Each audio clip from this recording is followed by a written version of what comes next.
G'day, Navicasters. Welcome back to this week's Jetstream.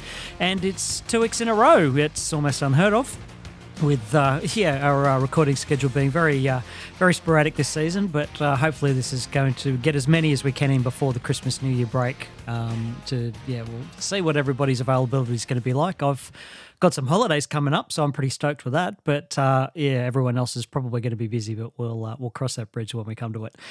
So it's Furns. I'm back, and I've also got Matt joining me again on his own. So it's just the two of us for this week as well, mate. How you going? Good, thanks, mate. It's certainly a lot easier to back up after a performance like we saw over the weekend. So, no, very much appreciated that you could make it and that I could make it, and we could talk about something positive. Yeah, absolutely. It seems to be a lot more. It seems to be a little easier to get to get something up and going when we're having something positive to talk about. If it's a couple of losses in a row, it's everyone's just like, oh, do we have to talk about this shit again? But yes, we do. But let's happy times to talk about for the game that just took place on the weekend. Sunday, 1 p.m. saw us over in New Zealand taking on Auckland, and I don't think anybody fancied us to get a result in this one, mate. But ended up coming away with the win. Yeah, not looking at the in-house tipping comp, not many people fancied us, that's for sure. Yeah. It was who did tip us? Pete. Pete was the only one. Yeah, he stayed. Oh no, and Emma. Emma stayed strong as well. This is the first time all year where I just thought, no, I've got to try and claw some points back, and tip with my head rather than the heart. And sensationally backfired. I was the only person. Well. I was the only person sitting on the fence. So I was the only one to tip a draw. Everyone else tipped Auckland. Let's face it, mate. Like tipping a draw is almost as bad as tipping a loss. So. Yeah, that's exactly right. So we'll get into it. And first off, obviously there was a couple of at least one change, which was obviously in defence, with Nada coming in for Sujna.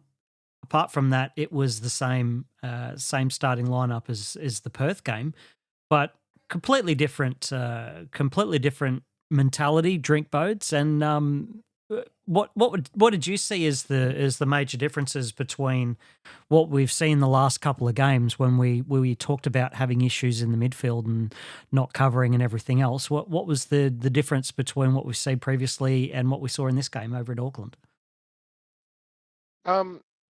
What I noticed, and I'll put a highlight on the first 10 minutes, was that we were just up for it, like across the park in the one-on-ones, we were up for it, and there was the right match of physicality and technique, right through the midfield. And like I said, I'll really highlight the first 10 minutes because I think it's the best 10 minutes that we've played, including the Australia Cup. I thought it was the best. I thought it was the best half. I would. The first half, I thought overall we were. It was overall an excellent game. Not taking anything away from Auckland, obviously they were good as well. But I thought overall, obviously we'll talk about the second half in a minute. Unlike talking about the penalty from last week that we hinted at and never ended up talking about. But the first half I thought was great.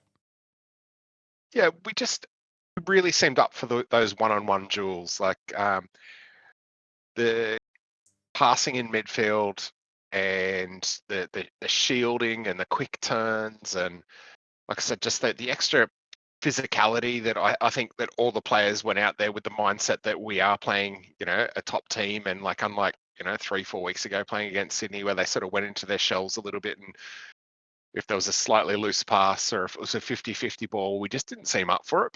But last week on Sunday, we were definitely up for it. And it was great to sort of see the technical ability sort of starting to shine for these guys, at least in the first half. When we were able to, shield possession or quickly turn away from a player and then find another player's feet and just keep that ball rotation. And don't get me wrong, Wellington, I don't think Wellington played badly in that first 10 or in the first half. I just thought that, we showed that we could actually match it with them, with the squad that we had, and, with the confidence that we approached the game, the outlook that we approached the game, Yeah, it You, was great. It you, was you meant Auckland. really, really, really impressed. You meant Auckland, didn't you? Yes, I did mean Auckland. Sorry. That's all right. So was it purely just was it a better matchup with the way the opposition were playing? Did you see better? There was something hinted at. Well, I thought their right hand side of Bert Alicio and Bertoncello was fairly solid last week, but it did seem to be a fair bit of negativity about that partnership online, and I did see patches of Auckland getting a lot of joy down that side in sections of this game, not overall. I thought for the most part we were fairly good, but they were getting targeted quite a bit. Did you notice anything last week and this week about that right side of our lineup that was maybe a bit of an area of concern? Um, I don't think it's the strongest, combination in the league as far as like midfielder and fullback, but I think that they sort of showed that they could certainly, hold their own. And I think that when the rest of the team, or when the center of the park is solid and we're retaining and recycling ball, that we were doing a lot better than what we have in the last 3 weeks.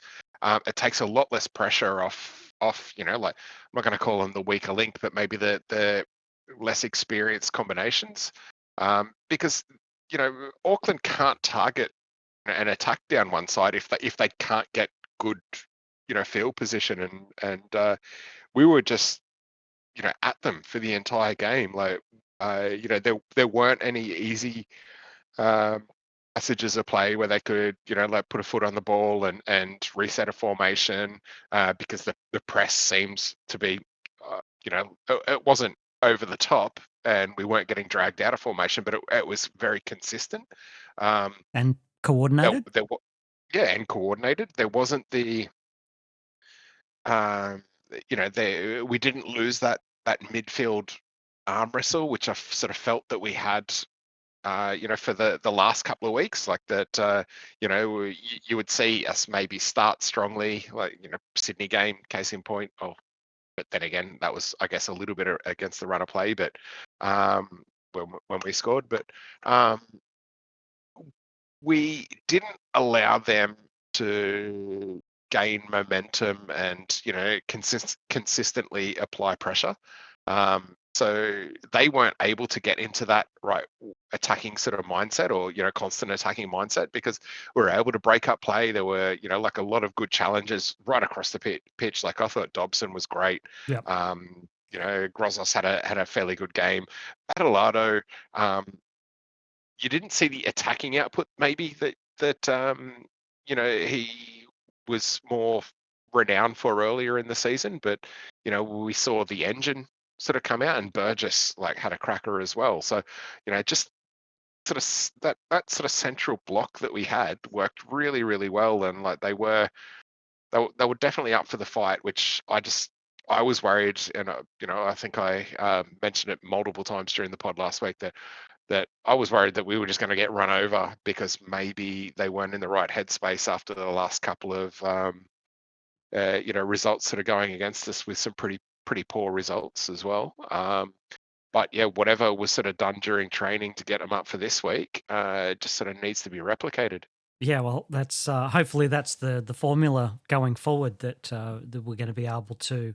I mean, I wasn't expecting the whole season to be terrible. I was expecting a turnaround at some point, but I wasn't expecting a turnaround to be against the only undefeated team in the A League and someone who was gunning for top spot. If they'd won against us, they'd have gone top. So it was Away from home in Auckland, in Fortress Auckland. yeah, exactly right. So it didn't take long for us to get on the scoreboard. Dobson obviously putting a ball in the back of the net after 3 minutes, and it was a beautiful flowing attacking move down the left hand side. Ball slashed into the penalty area that was partially cleared by one of their defenders, but it basically fell straight to Dobson's feet, and it was really good to see multiple players in the box, making that a possibility of being able to convert. Where the ball coming in meant there was multiple options to be able to try and put the ball away. And the poor clearance from one of their defenders, and Dobson was able to be Johnny on the spot, and aka Frenny Jeffers, and whack the ball away. And 3 minutes were a goal up. And like it wasn't our the lead up play was good, but the end result did have an element of luck to it. But what really impressed me was like just the conviction that Dobson had, like going with that strike. Like he's been unlucky quite a few times, to not score in the A-League. I think he got a goal, maybe two, in the Australia Cup, which probably he definitely got at least one because up at Maitland. But he like the way he hit that, it wasn't a, he certainly didn't lack any confidence going in for that, for that shot. And the way that he put it away, like it was like a real stamp, like we are up for this game. Like this is, what we spoke about just, 5 minutes before in the sheds. Like, we're gonna be, at your necks for the entire match. We're going to fight tooth and nail for every scrap of possession. And when it's there, we're going to take it. And it was just awesome. And especially for a young guy like Will, who, I was thinking about this a couple of times during the week, but I seem to remember either in his debut game or maybe his second game, he had a really, quite a clear-cut opportunity on goal, and he might have skied it or put the ball wide. And I just kept thinking that, can't be good for a young player's confidence. Like, think back all those years to, it might have been like Braden Crowley or someone on debut who guyed the ball over the crossbar from about 4 yards out.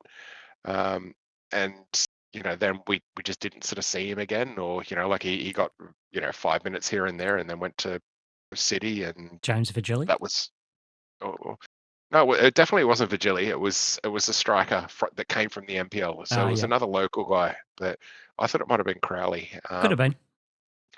But like you've got to think that your first big opportunity in professional football, and like you get an opportunity, you don't put it away. It's got to sort of, I guess, resonate with you a little bit, like and sort of sit in the back of your memory. But the way that he hit that ball, there were absolutely no doubts that he belonged on that field, and that like he didn't just hit it; he hit it with conviction. It absolutely rocketed into the back of the net. So no, really, really happy to sort of see him get off the mark in a tough game. And it's just it was deserved after his last couple of weeks of performances, because he's been one of our most consistent, I think, over like what has been a pretty sort of poor run of form. Yep, absolutely. And he also got he did score one in the Australia Cup and ended up with the assist for the second goal, which we'll talk about in a minute. But the equaliser came in the 14th minute from Lestrade, and it was a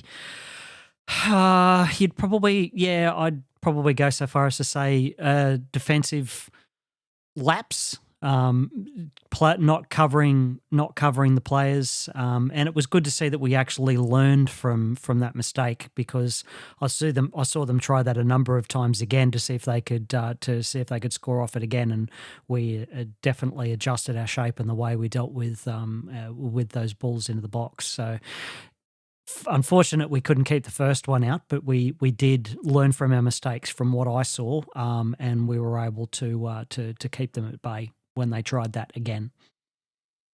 Yeah, well, the cutback was our sort of signature move earlier in the season, especially against Victory, and sort of in the late cup run. Stealing our shit. And it just worked against us, like with a header to the back post, and then sort of, sort of deep cross to the back post, and then headed back to the penalty spot. And there was just sort of no one from midfield following that runner.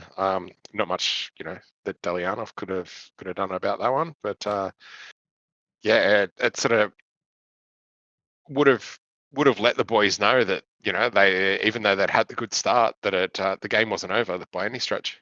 Yeah, absolutely. But yeah, like I said, it was heartening to see that they learnt very quickly from that mistake and were able to adjust. And while you did bring his name up, it's probably worth mentioning that while Dobson was on the app that I'm looking at our stats, FOTMob, he was given the man of the match. I thought Telianov played out of his skin in this game. It would be great to see if he could work on that more consistently, but you can't fault his performance in any way, shape, or form in this game, especially in that second half. We were getting he was getting shots belted at him left, right, and centre because and we'll talk about it in a minute. The ball wasn't getting anywhere near the Auckland, not getting anywhere near the Auckland goal, and that wasn't through lack of trying, but it was skipping all around the place down our end, and he was parrying and blocking and catching stuff all over the shop.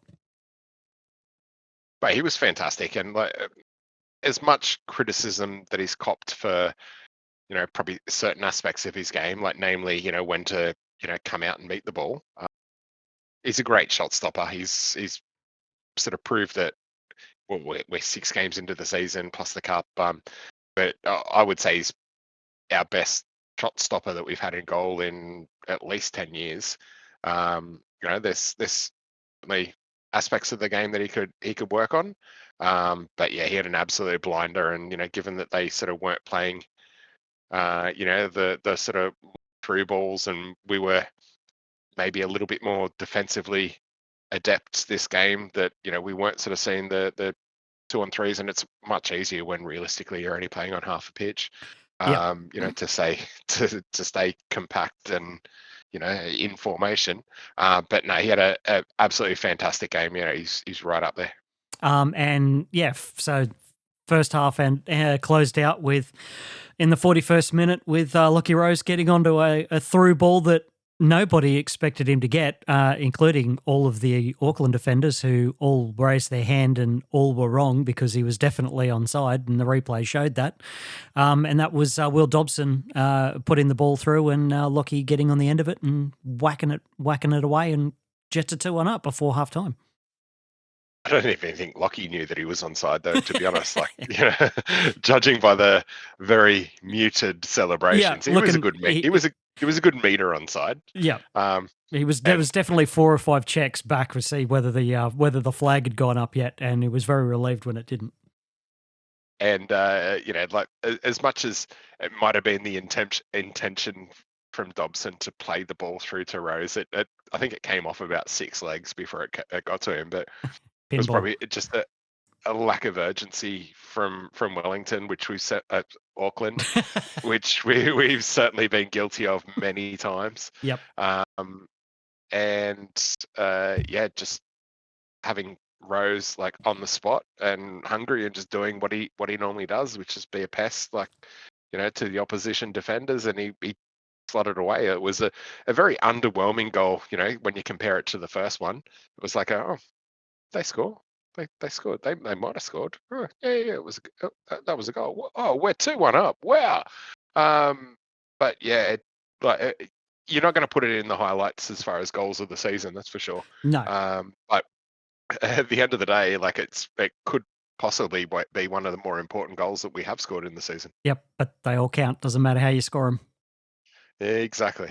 Well, so that made a very happy Shed, I think, for half time. And then as the second half come out for the second half, and as it progressed, it had been raining for pretty much the entire match, but conditions went from Greasy to Porridge within about 20 minutes of the second half.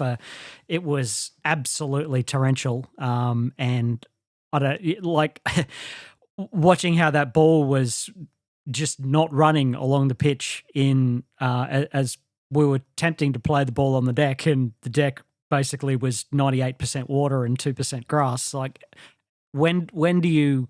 They did have a discussion about pulling the game up and waiting for the shower to pass, and then waiting for the pitch to drain. But then they went back and kept playing. It was absolutely ridiculous. And how the hell were we supposed to get a ball in the back of the net when every time it went anywhere past halfway towards their goal, the ball just wouldn't run? you've really got to feel for Clayton Taylor, hey? Like coming Just on, the coming on amount of with times he kicked the ball forward and then ran past it because it it just went stopped 30 there. centimetres. Oh, Or the air swing when he's trying to cross it, yep, and yep. like it was not a pitch for his sort of Mm, style of game. Like absolutely kudos not. to the guy. Like he was definitely finding space, like a lot of space, because it just seemed the ball. It seemed the ball was being attracted to him. Like every time that we sort of we were able to wrestle back possession, like in our half, and we'd find him somewhere around halfway, and then 10 meters into the attacking half, the ball had just stopped. Like, Yeah. uh, Yet when you know, Shaughnessy came on, it was conditions he was used to. when talk about best player on our team being the puddle, they had about five extra best players on the pitch for that Yeah. second half. I think our best chance of scoring would have been honestly to kick the ball to the keeper and then stand in the 18 and hope that he tried to roll it out again. Well, yeah, that was nearly where we ended up scoring. That was the only chance we sort of really had, was when he forgot there was a puddle in the middle of his box, tried to roll the ball to his player, and then went, "Oh fuck, that's not going to work." And then it floated away.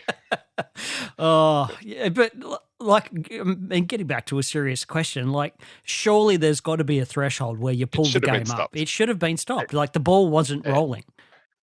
The ball was literally floating. You could kick it, it would stop, and then it'd start just drifting off by itself. Like, and poor Clayton Taylor with that air swing, I'm sure he's going to hear about, like, he's hearing about it in training. But thankfully for him, you look at Paramount or like you Google the highlights for this game, and they don't have anything from the second half at all. After what was like an absolute cracker first half, the second half was. Oh, no, sorry, I'll retract that statement. They had a couple of shots, a couple of good shots from Wellington and good saves from Delianov, but it was terrible. Like the game, from a commercial standpoint, I think they're thinking, oh, the crowd's all going to leave and whatnot, but there wasn't that much of a crowd there anyway, and it wasn't like there was a game straight after it. They could have. It didn't need to be called off. Like, the game could have just been postponed for maybe half an hour, just to give, because literally by, I think it was the 80th minute, the rain had slowed to a trickle, so it would have given the pitch a chance to drain away, and given half hour, 40 minutes a stoppage, and then go back and finish the game off.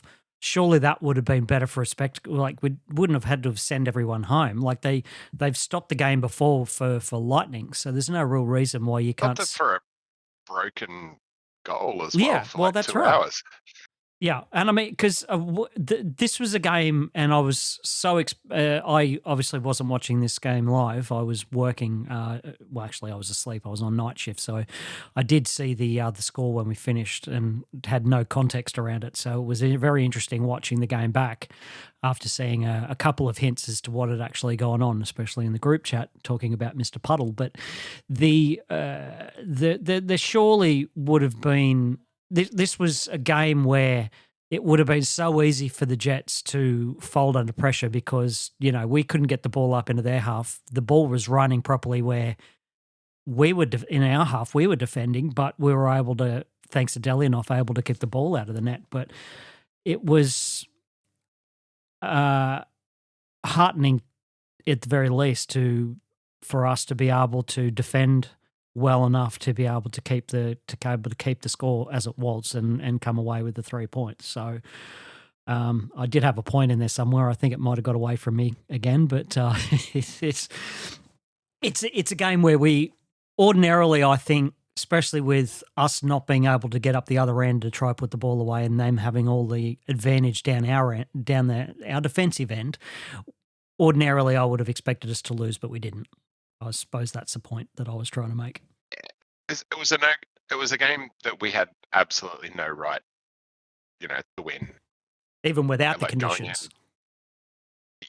Without the conditions, playing away from home, playing in Auckland when they've lost 3 times to A-League opposition, playing at home, like in their, the entire history of the club, which isn't long, but it's still.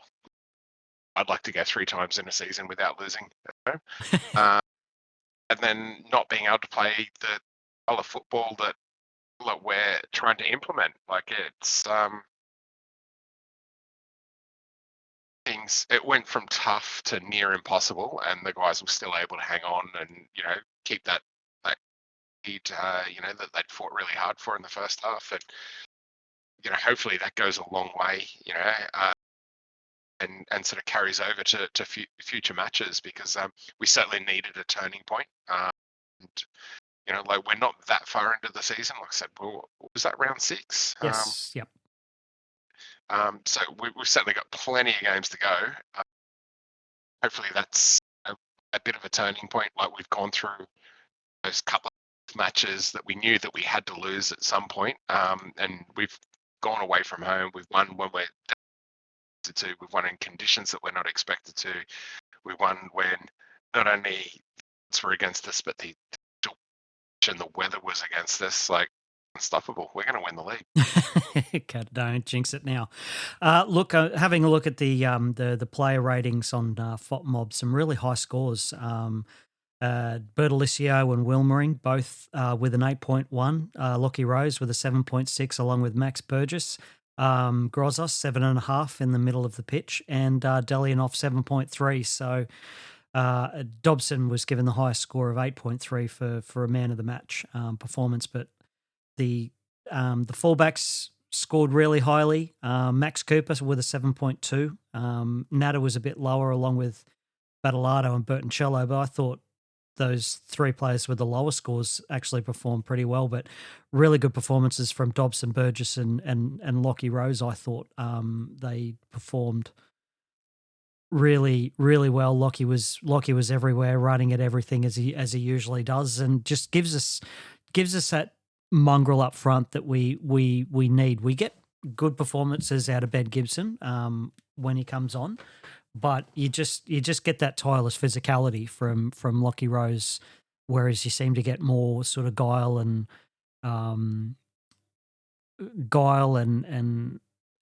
tricky play from Ben Gibson. But yeah, they're not similar players in any way, shape, or form. But yeah, you just get endless running when Lockie is on the pitch. They're both on the pitch at the same time, because you'd have a two-pronged attack that both offer something different.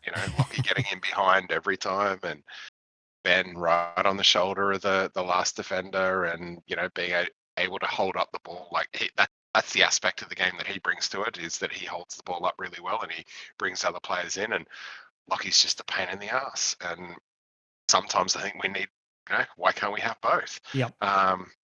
I thought Natta played really well as well. Like, he hasn't started a match for quite a while. He's sort of been having to bide his time, but he was really strong in the air, like, and really strong in the one-on duels. And his positional play has probably been what he's been criticised for in the past. I know that I certainly have. But in a game where, actually the second half, they saw a lot of ball, that ball sort of seemed to be really well marshalled. So whatever has been happening at training has, certainly, started to, do you say it's rubbing off on him, or like, he's certainly taking those lessons in, because you've got like Millsy, who's more than 50 Socceroos caps, who, played primarily in midfield, but he's played a bit of time at centre back. You've got Shaughnessy and Sushnia there that are obviously going to be of experience playing in different leagues. It's really good to see that a guy that hasn't seen much first team football has been able to sort of get in, and in a game where you thought it was going to be tough, and grab the opportunity with both hands. Like, I thought he played really well. Yeah. I also thought Battleado looked a lot better in this game than he had in previous games. I was really surprised with the low player rating. With him and Burgess basically in the middle of the pitch. They rated Burgess a lot higher than what they did Battleado, but I thought they both had really good games.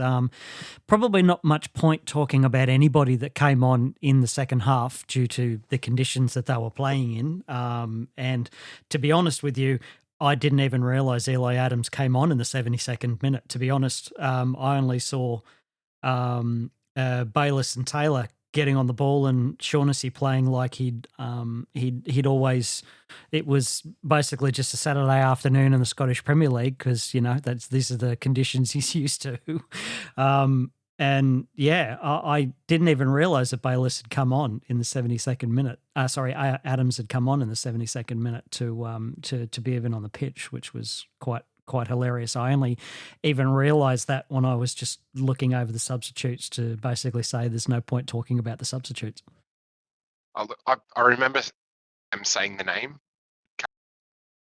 but yeah, it was not a game for Eli Adams to show his talent. It wasn't a game for Clayton Taylor, but unfortunately Taylor just kept getting the ball kicked to him. Yep. Couldn't do anything with it. That maybe just sort of shows that's one game or something extra that Taylor will sort of bring, that he just knows how to find that space. Like, unfortunately, the space was chin deep in water, but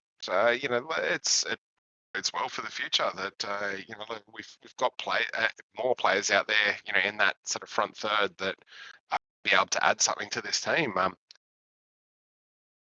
I defensively, I thought he did a lot more work than what I'd seen him in previous games, and maybe that's part of the reason why, he was rated lower. Like, you typically don't see really high ratings on say a 6, and that was maybe more the role that he was playing in this game. Like, he was sort of forced into it, but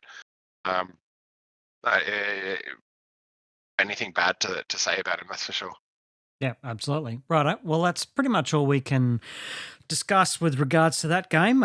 Let's talk about the games that's coming up, and we've got the men and the women playing on Saturday at the same time, which is a slightly ridiculous scheduling snafu. But the men are taking on Melbourne City at McDonald Jones Stadium at 5 p.m, while the women will be taking on the Central Coast in the Derby at the same time at 5 p.m. So get along to at least one of those games if you can. Mate, what do you reckon after seeing what we saw on Sunday? Shuzna, we don't know how long he might be out for. Would Millsy even be considering changing any of the lineup? Or you reckon he would basically run with what started the match and then go from there? Let the players that start the match lay down the case for keeping their starting positions. Because I don't think any of them did anything wrong. Like, when you've got someone like Sujana coming back from injury, and hopefully it wasn't a bad one. By the sound of it, it wasn't. The sound of it was like a bit of a minor knock because he played out him last week, and apparently it happened in the game. I think you've got to bring him back in just because he has been that sort of defense, and he adds that sort of mongrel. Yeah, he's much as for had a bad game last week. I sort of see him at least sort of. Righto. You're breaking up there just for your information, but yeah, not quite sure what's going on with your connection, but yeah. Hello? Ah, there we go. Hello? It sounds a little better. Sorry, not unsure what happened. Yep, all good. So Melbourne City sitting in fifth. We'll go through the table before we get into any more depth in this game. Sydney FC up top on 12 points. Brisbane, weirdly, in second spot on 11 points, just ahead of Auckland, also on 11. Adelaide on 9, Melbourne City on 9, Wellington, Phoenix round out the top 6 on 8 points. Central Coast and Western Sydney also on 8 points, but goal difference separates them. Macarthur and Perth Glory, who were very annoying in also getting the win last week and not allowing us to leapfrog over them, means that the Jets only jumped one position instead of several when we come away with that win in Auckland. So Macarthur and Perth Glory on 7 points, 9 and 10. Jets on 6 points in 11th, and Melbourne Victory. And all the pressure's got to be on Arthur Doulis sitting on the bottom of the table with 4 points. So 11th plays 5th. I'm not quite. Let's see what happened with Melbourne City last week. They A had draw, didn't they? had a 20. Yes, they had a draw away at Central Coast. Couple of days before that, they had the Asian Champions League win. And then the week before that, they had a 4-1 loss away to Adelaide. So um, a loss and a draw in their last 2 away games. So look, they're not on a consistent run of form. So there's 3 wins in the last 5 games. If you take the ACL games into account to account for that. So look, this would be a really good opportunity for the Jets to hopefully be able to get a little bit of consistency. Melbourne City have got their eyes in a couple of different places at once, so maybe we might be able to capitalise on a team that is stretching themselves out a little bit. Yeah, you've obviously got to be a lot more confident going into this game this week than what we were, 2 weeks ago, because like I was looking at the fixtures going, holy crap, like, we're playing, we're playing City, we're playing, I can't remember who it is next week. I did look at it, while we were doing the pod, but yeah, it wasn't looking promising. Like, let's put it that way. Still think that City are a quality team, and they're going to cause us issues. And unfortunately, we just haven't really performed sort of playing at home this year. Other than I guess against Melbourne, but yeah, it's while I'm a lot more confident than what I was, sort of going into this match. I still think it's going to be a really tough one. Yeah. But so if we can walk away even with a point, like you'd have to, against City, then you'd have to sort of consider it a success. And having said that about the ACL, they haven't had an ACL game this week, from what I can see. We are recording this on Tuesday, so I don't know if they've got one tomorrow or the next day. But I'm pretty sure. Let's have a look and see what the next match is.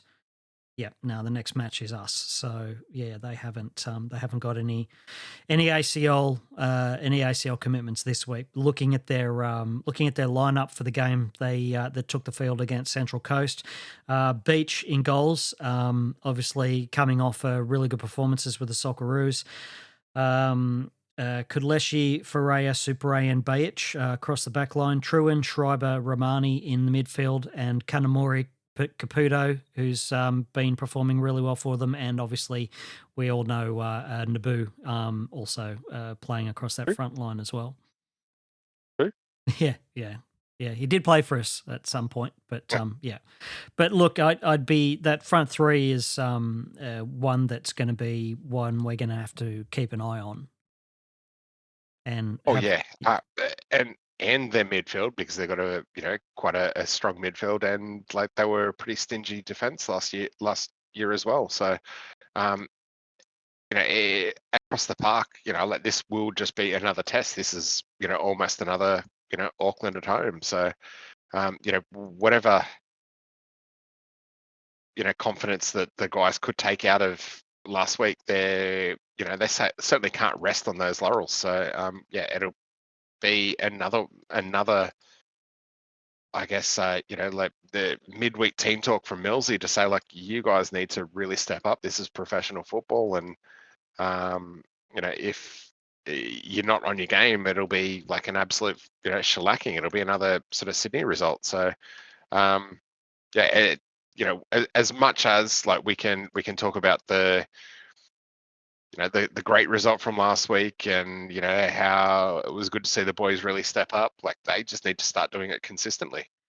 So looking at the strength of players that we had on our bench in the last game, so Eli, Clayton, Gibson, Lockie, Aquilina, and Shaughnessy, any of those, would Millsy look to rotate any of those into the starting 11, do you think? Or are you still of the mind that we go with what we started with against Auckland, and then let them come on in the second half and push their case for a starting spot. Oh, look, Taylor's the interesting one for me because you know that he is like he brings that quality. As much as he probably didn't really show it last week. So and Adams once again with like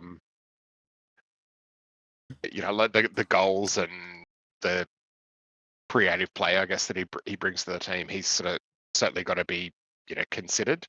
Whether or not they've done enough to get a start, I don't know, but if hypothetically, if Bertoncello and Battleado were to drop out for Taylor and Adams, I don't think it's a weaker team. Well, I was more thinking along the lines of dropping Bertoncello and Bertolicio for Aquilina and Eli or Taylor. I thought last week that I would have probably started Aquilina, but once again, and I alluded to this, was that we don't know what's sort of happening behind closed doors or on the training pitch. So obviously, Millsy's sort of seen something that he really likes in Bertolicio, and whether that's attitude or work rate or defensive capabilities, like who knows. But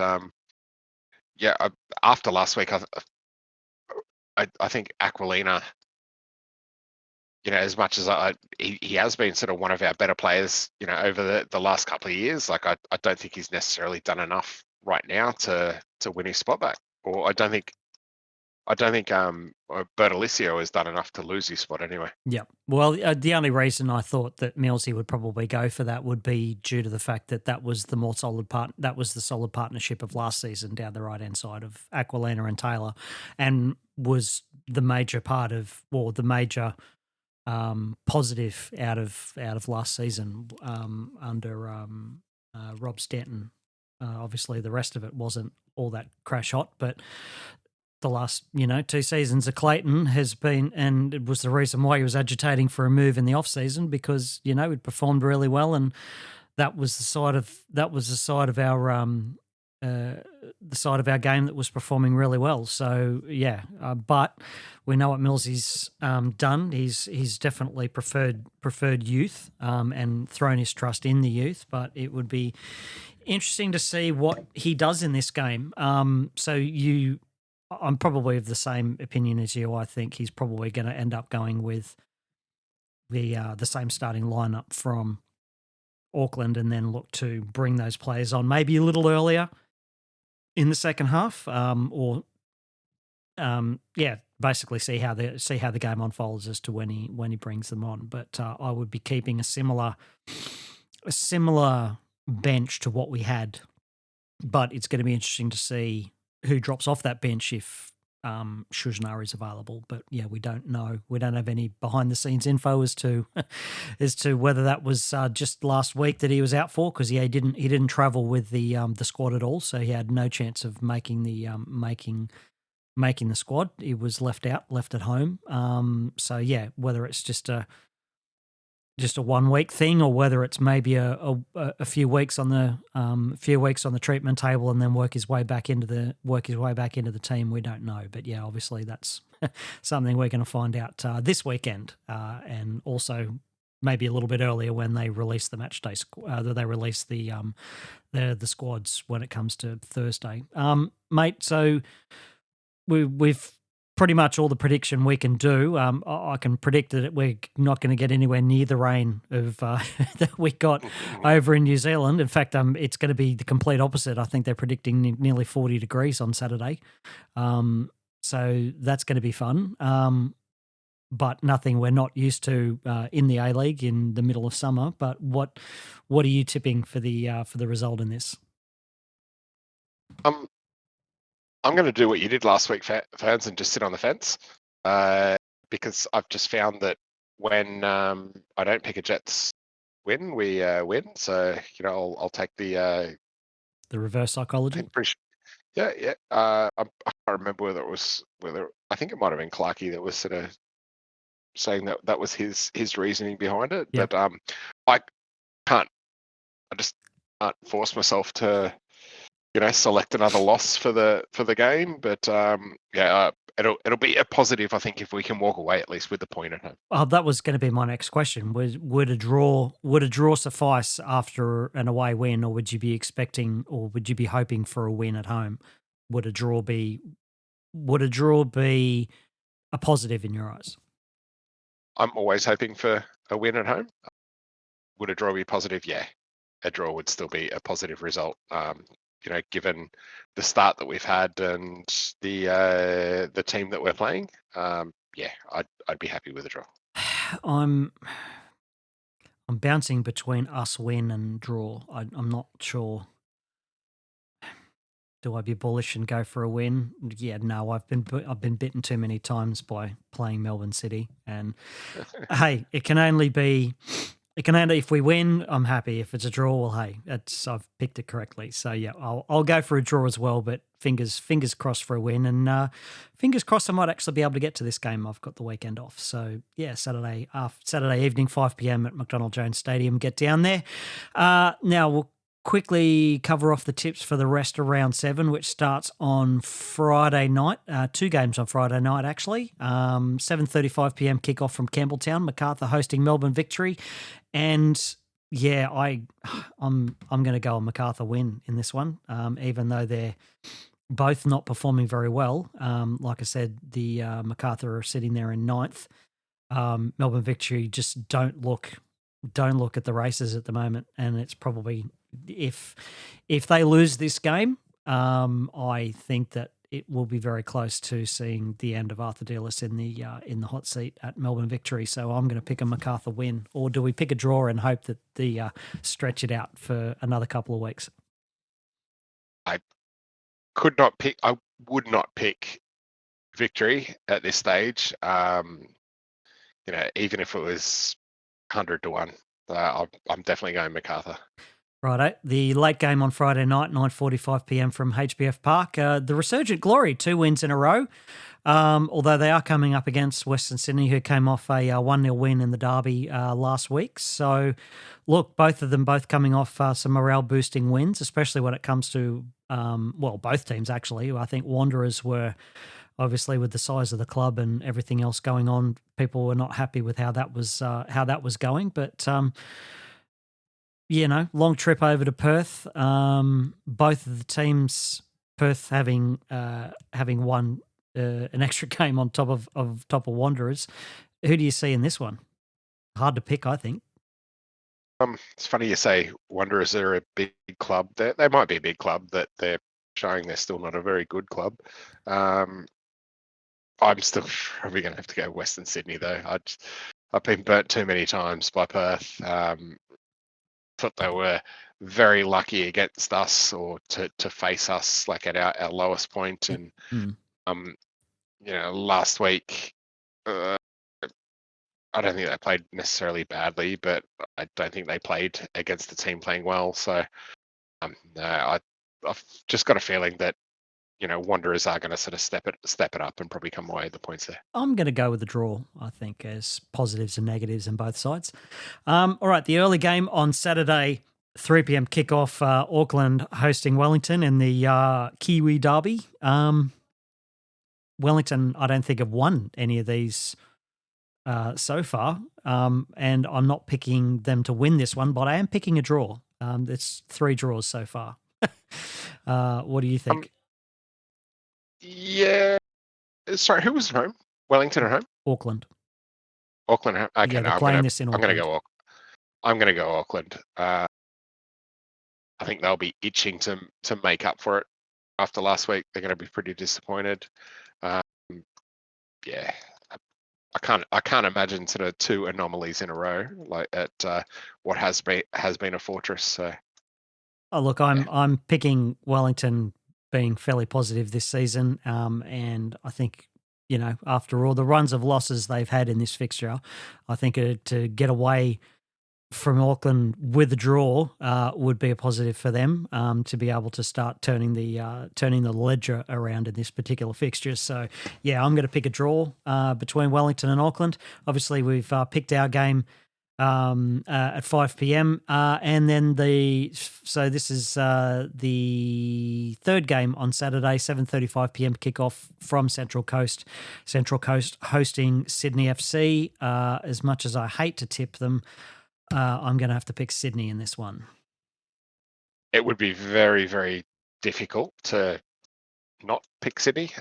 They've been the form team of the competition sort of so far, and it's I think unlikely that Central Coast are sort of going to upset them. So yeah, I'm also going to run with Sydney. Right. The final game of the round is on Sunday.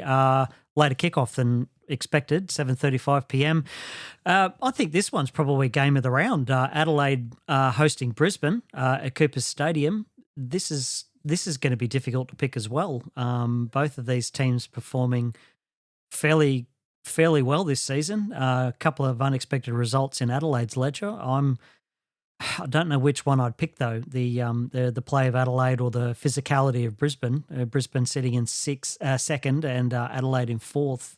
So it'll be a great game to watch, I think. And I'm going to pick Adelaide. Yeah, I'm leaning towards Adelaide as well. As much as Brisbane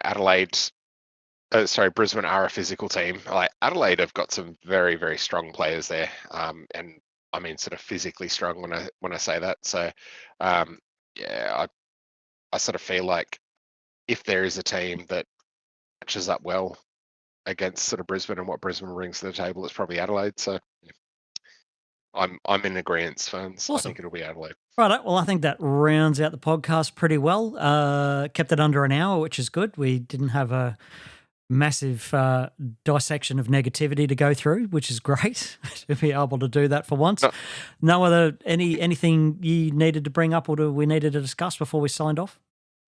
That I can think of, mate. Yeah, like the only negativity was like the weather, and there's only so many times you can complain about that. So. I did notice quite a bit of negativity around the third kit release. I thought we were both fairly positive when it came to the design and everything, but a lot of people seem to think that it was very very Sydney like.